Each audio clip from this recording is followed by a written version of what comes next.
Alright, we just got back from Lowe's. I'm gonna do my Father's Day project. First things first, we got some new tools. Spade, shovel, a better rake, 2 bags of gravel. You got these 2 corrugated these are to get into your crawl space, just to keep the earth back. I'm gonna use them for something else. And get everything unloaded and get started.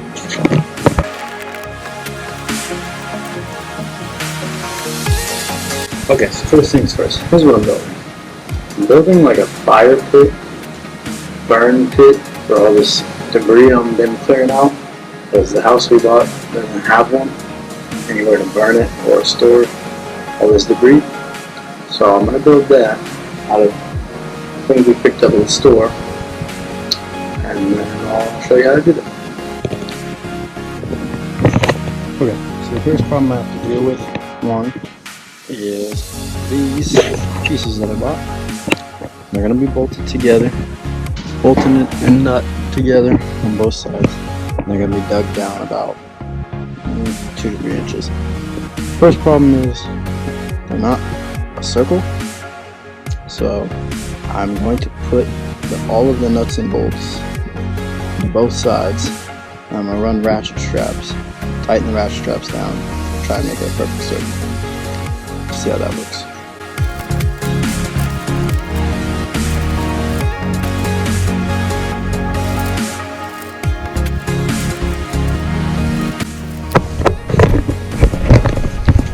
Okay, we got this all rigged up. I'm about to start tightening it down. Hopefully we'll see if that ends up making a circle or not.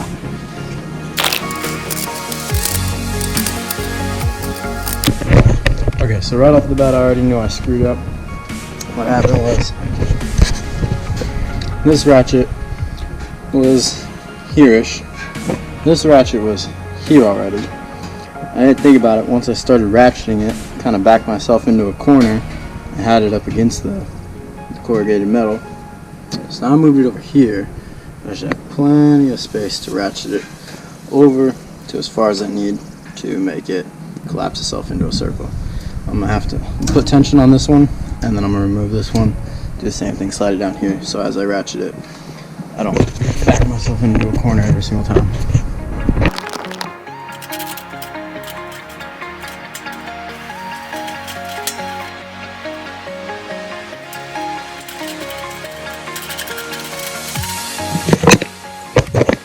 Okay, so at this point I got it into a circle already. Kind of noticing some issues with it.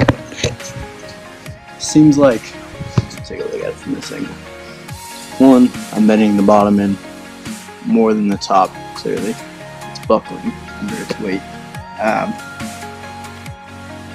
Probably would have been smart of me to install all 5 fasteners. That way the weight would have been more evenly distributed. By this point, it's working. I'm not gonna change it now. I'm gonna tighten this top one up to kind of compensate for that buckling going on here, and then I'm gonna over tighten it past the circle. So I'm gonna flatten it this way rather than how it was flattened this way.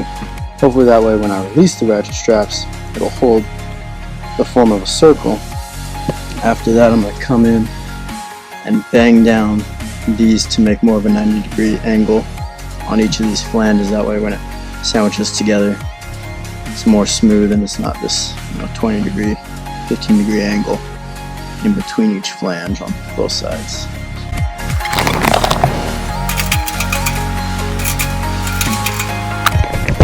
Okay, now I got it past the circle, so now I'm smushing it the other direction. I'm gonna let it sit out here in the sun for a little bit, and then I will come back and release the ratchet straps and we'll see if it actually holds its form or not. But next I'm gonna take some measurements. My tape measure, wherever that went. Probably inside. I'm gonna take some measurements, and I'm gonna go in the backyard to figure out where I'm gonna actually put this thing. Stay tuned. Okay, so I got the tape measure. I'm gonna measure it across both directions. I think it's probably about 3 foot. Probably about 3 feet. We'll see. So this way, remembering that it's already kind of buckled in on itself, we got about 32 inches, so 4 inches shy of 3 feet, but it's buckled in on itself. So we'll measure it the other direction, remembering that this way might be a little bit longer. It's coming in about 37 and a half this direction. So remembering that this side will be longer because the other side is buckled in on itself and not a perfect circle. I'm gonna figure about, split the difference and call it 34. So it'll be about 34 both directions. Well, 34 in diameter. And then we will mark out where it's gonna go in the backyard. I'm gonna dig a spot out for it. It has to be a minimum of 10 feet away from any structure. That's the fire pit burn rules in my county here in Maryland. I might just put it dead center in the middle of the yard. We plan on building the deck, building a second layer and the third layer that will be on the ground. That'll go around the fire pit. I'm not 100% sure if it's going to be this fire pit or if we'll make a cement one, but more to come on that. Okay, so what's been determined, we're going to go about 14 feet back to the deck.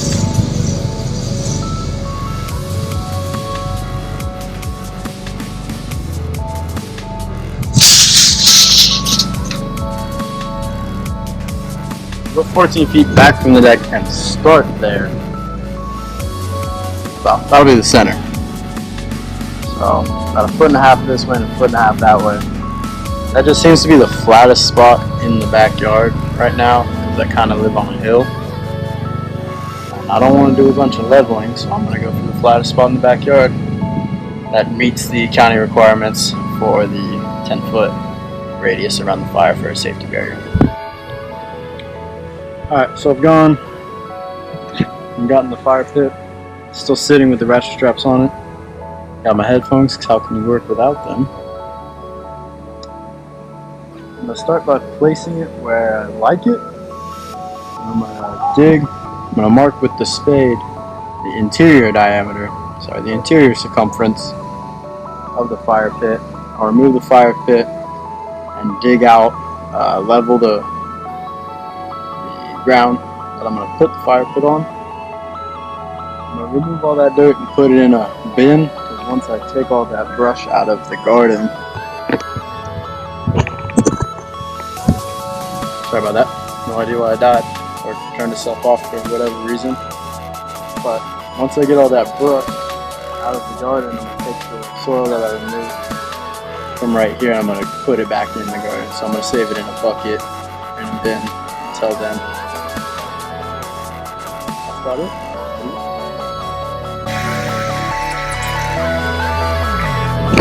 Another big thing for me is safety, right? I'm always wearing absolutely nothing. Yeah. So I got my safety shoes on, my Birkenstocks, because safety, right? Most important thing in this world. Yeah, always safe. Be safe.